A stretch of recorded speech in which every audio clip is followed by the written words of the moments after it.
రండి ఈ రోజు అహోబిలం కథ తెలుసుకుందాం. ఇక్కడే విష్ణువు తన అత్యంత భయంకరమైన మరియు నమ్మశక్యం కాని రూపాన్ని చూపించాడు. సగం మనిషి సగం సింహమైన నరసింహ రూపం. ఒక దేవుడు ఎందుకంత కోపంగా మారాల్సి వచ్చిందో తెలియాలంటే ముందు ఆ రాక్షసుడి గురించి తెలుసుకోవాలి. అతని పేరు హిరణ్యకశిపుడు. అతనికి అసాధ్యం అనేదే లేదు. ఆయన అజేయుడు కావాలని చరిత్రలోనే అత్యంత కఠోరమైన ఛాలెంజ్ ని స్వీకరించాడు. సంవత్సరాల తరబడి ఒంటి కాలుపై తపస్సు చేశాడు. అతని ఏకాగ్రత ఎంత తీవ్రంగా ఉందంటే విశ్వం మొత్తం షేక్ అయిపోయింది. చివరికి బ్రహ్మదేవుడే ప్రత్యక్షమై ఏం కావాలో కోరుకో అన్నాడు. అప్పుడు హిరణ్యకశిపుడు చావుకి వ్యతిరేకంగా ఒక పర్ఫెక్ట్ లూప్ హోల్ ని క్రియేట్ చేశాడు. నాకు ఇంట్లో గాని బయట గాని పగలు గాని రాత్రి గాని భూమి మీద ఆకాశంలో చావు అనేదే రాకూడదు. ఏ ఆయుధంతో ఏ మనిషి వల్ల ఏ జంతువు వల్ల కూడా నేను చావకూడదు. ప్రాణం ఉన్నా లేకున్నా నువ్వు సృష్టించిన దేని వల్ల కూడా నాకు మరణం అనేదే ఉండకూడదు అని లాజికల్ గా వరం అడిగాడు. బ్రహ్మ ఆ వరాన్ని ప్రసాదించాడు. అంతే, హిరణ్యకశిపుడు ముల్లోకాలకు తిరుగులేని బాస్ లా మారాడు. ఆయనే రాజు, అందరూ తననే పూజించాలి, వేరే దేవుడే లేడని ప్రకటించాడు. కానీ అతనికి అతిపెద్ద సమస్య ఎక్కడ నుండి వచ్చిందో తెలుసా? అతని సొంత కొడుకు ప్రహ్లాదుడి నుండి. ఈయనే ప్రహ్లాదుడు. పుట్టినప్పటి నుండి విష్ణువుకి అతిపెద్ద భక్తుడు. తండ్రి తనను పూజించమంటే ప్రహ్లాదుడు మాత్రం విష్ణునామాన్నే జపించేవాడు. ఇది హిరణ్యకశిపుడికి పిచ్చెక్కించేది. తన కొడుకే తన శత్రువులా మారిపోయాడు. ఎందుకంటే తన శత్రువైన విష్ణువుని పూజిస్తున్నాడు కాబట్టి. మొదట నచ్చజెప్పాడు, తర్వాత బెదిరించాడు, ఆ తర్వాత రాక్షసులతో టార్చర్ పెట్టించాడు. వాళ్ళు ప్రహ్లాదుడిని కొండలపై నుండి తోసేశారు, ఏనుగులతో తొక్కించారు, పాముల గుంటలలో పడేశారు మరియు మంటల్లో విసిరేశారు. అయినా ప్రతిసారి అతను ఒక గాయం కూడా లేకుండా బయటపడ్డాడు. ఇక దానితో విష్ణువుపై అతని నమ్మకం ఇంకా పెరిగింది. ప్రతి ఫెయిల్యూర్ హిరణ్యకశిపుడి కోపాన్ని రెట్టింపు చేసింది. ఇప్పుడే అసలైన క్లైమాక్స్ రాబోతుంది. ఆ సంఘటన ఇక్కడే ఈ అహోబిలం కొండల్లోనే జరిగిందని చెబుతారు. ఒక రోజు సాయంత్రం కోపంతో ఊగిపోతున్న హిరణ్యకశిపుడు ప్రహ్లాదుడిని సభలోకి లాక్కొచ్చాడు. ఓరి మూర్ఖుడా అని గర్జించాడు. నీ విష్ణువు అంతా ఉంటాడని అంటావు కదా, అలా అయితే వాడు ఈ స్తంభంలో ఉన్నాడా అని ఒక పెద్ద స్తంభాన్ని చూపించాడు. ప్రహ్లాదుడు ఎంతో ప్రశాంతంగా అవును తండ్రి, ఆయన అంతటా ఉన్నాడు అని చెప్పాడు. అయితే చూపించు వాడిని అని అరుస్తూ హిరణ్యకశిపుడు తన గదతో ఆ స్తంభాన్ని ఒక్క దెబ్బతో పగలగొట్టాడు. ఆ తర్వాత ఏం జరిగిందో ఎవరు ఊహించలేదు. ఆ స్తంభం ఊరికే పగలలేదు, అది ఒక భయంకరమైన శబ్దంతో పేలిపోయింది. ఆ శిథిలాల నుండి ఒక ఊహకందని రూపం బయటకొచ్చింది. అది మనిషి కాదు, అలా అని జంతువు కాదు. అది రెండు, మనిషి శరీరం, సింహం తల, మండుతున్న కళ్ళు, అలాగే విశ్వాన్ని కదిలించే గర్జన.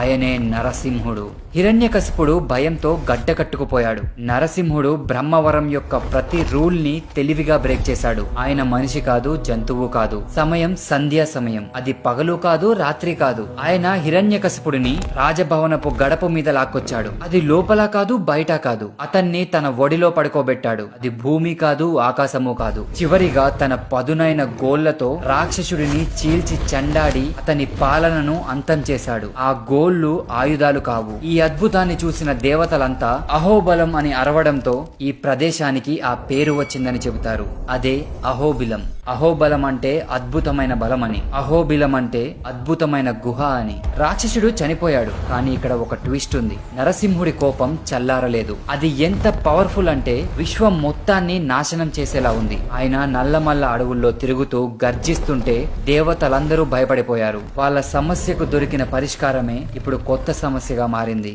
వారి నిరాశలో వారు ఒకే ఒక వ్యక్తి వైపు తిరిగారు, మహాలక్ష్మీదేవి.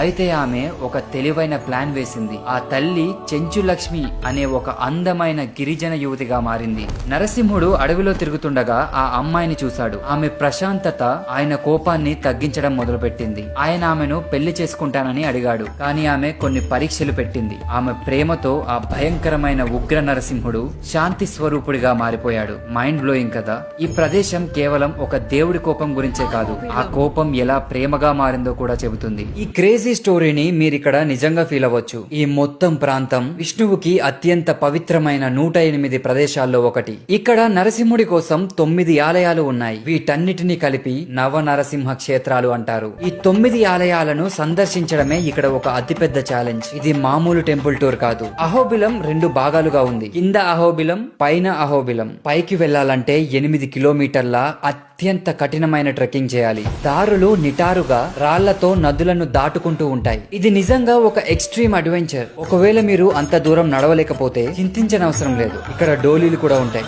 వాళ్ళే మనల్ని పైకి తీసుకువెళ్తారు. ఇప్పుడు అహోబిలం గురించి తెలుసుకుందాం. ఇక్కడ 9 నరసింహ అవతారాల్లో ఒకటి ప్రహ్లాద వరద నరసింహ. ఇక్కడే నరసింహుడు తన భక్తుడైన ప్రహ్లాదుడికి వరాలు ఇచ్చాడు. Super cool. ఇది స్వామి యొక్క శాంత స్వరూపం. నెక్స్ట్ కారంజ నరసింహ. ఇక్కడ నరసింహుడు తన చేతిలో శంకు చక్రాలకు బదులుగా విల్లు పట్టుకొని ఉంటాడు. ఎంత క్రేజీ కదా. నెక్స్ట్ యోగానంద నరసింహ. రాక్షసుడిని చంపిన తర్వాత నరసింహుడు ఇక్కడే ప్రహ్లాదుడికి యోగా నేర్పించాడు. ఎలా అంటే ఒక పోస్ట్ బ్యాటిల్ సెషన్ లాంటిది. ఇంకా పైకి వెళ్తే అహోబిలం నరసింహ స్వామి వస్తాడు. ఇది అన్నిటికంటే పురాతనమైన ఆలయం. ఒక గుహలో ఉంటుంది. ఇక్కడే నరసింహుడు తన ఉగ్ర రూపంలో స్వయంగా వెలిచాడంటారు. నెక్స్ట్ క్రోధ వరాహ నరసింహ. ఇక్కడ స్వామికి పంది తల అలాగే సింహం శరీరం మనిషి తోక ఉంటాయి.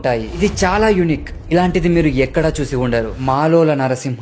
మాలోల అంటే లక్ష్మీదేవికి ప్రియమైన వాడు అని. ఇక్కడే నరసింహుడు తన కోపాన్నంతా మర్చిపోయి లక్ష్మీదేవితో శాంతంగా ఉంటాడు. నెక్స్ట్ జ్వాల నరసింహ. ఇది అన్నిటికంటే ఎక్స్ట్రీమ్ ప్రదేశంలో ఉంటుంది. జ్వాల అంటే అగ్ని. హిరణ్యకశిపుడిని నరసింహుడు నాశనం చేసిన ఎగ్జాక్ట్ స్పాట్ ఇదే. ఇక్కడి విగ్రహం 8 చేతులతో భయంకరంగా ఉంటుంది. ఇక్కడి వైబ్ మీరు ఫీల్ అవ్వగలరు. చాలా పవర్ఫుల్ గా ఉంటుంది. 8వది పావన నరసింహ.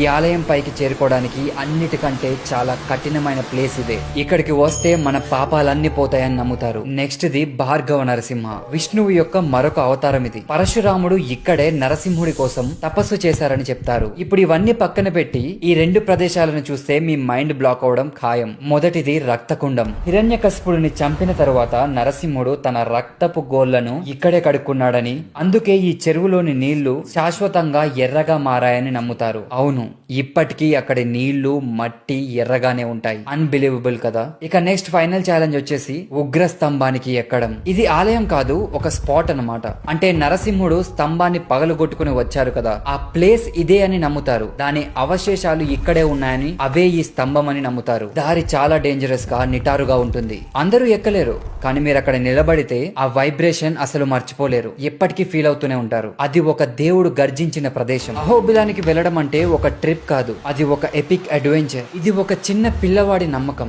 ఒక రాక్షసుడి అహంకారం, ఒక దేవుడి జస్టిస్ కథ. ఒక దేవుడు తన భక్తుడి కోసం ఏం చేస్తాడో చెప్పే కథ. ఈ 9 ఆలయాలు కేవలం రాళ్లు కావు, అవి ఒక దేవుడు ఇచ్చిన మాట. ఒకేసారి భయంకరంగా మారి ప్రేమగా ఉండే ఒక శక్తికి నిదర్శనం. సో అంతే గాయస్, ఈ వీడియో చూసి నరసింహస్వామి అవతారం గురించి తెలుసుకున్నందుకు మీకు చాలా థ్యాంక్స్. ఈ వీడియో గనుక మీకు నచ్చితే ఆ నరసింహస్వామిలా లైక్ బటన్ ని బద్దలు కొట్టండి. ఇలాంటి ఎపిక్ వీడియోస్ మరిన్ని చూడడానికి మన ఛానల్ ని సబ్స్క్రైబ్ చేసుకోండి. అలాగే నోటిఫికేషన్ బెల్ ఆన్ చేసుకుంటే పెట్టిన వెంటనే మీకు వీడియో వస్తుంది. అండ్ అలాగే మీరు ఎప్పుడైనా అహోబిలానికి వెళ్లారా కామెంట్ చేయండి. అలాగే నెక్స్ట్ దేని మీద వీడియో చేయమంటారో కూడా చెప్పండి, ఖచ్చితంగా చేస్తాను. ఈ వీడియోలో చెప్పిన ప్రతి అంశం మా టీం కలిసి ఎంతో కష్టపడి పరిశోధించి ప్రామాణికంగా సేకరించిన సమాచారం. మీ ముందుకు నిజమైన విషయాలను అందించాలన్న ఉద్దేశంతోనే ఈ వీడియోను రూపొందించాం. ఏదైనా తప్పుడు సమాచారం మాకు తెలియక పొరపాటుగా చెప్పినట్లయితే దయచేసి క్షమించండి. మీ అభిప్రాయాలు సవరణలు కామెంట్స్ లో చెప్పండి, అవి మాకెంతో కీలకం. మీకు ఇంకా ఏవైనా విశేషాలు తెలుసుంటే కామెంట్స్ లో పంచుకోండి. ఇంకా రాబోయే వీడియోల ఎలాంటి విషయాలపై చూడాలనుకుంటున్నారో కూడా తప్పకుండా కామెంట్ చేయండి.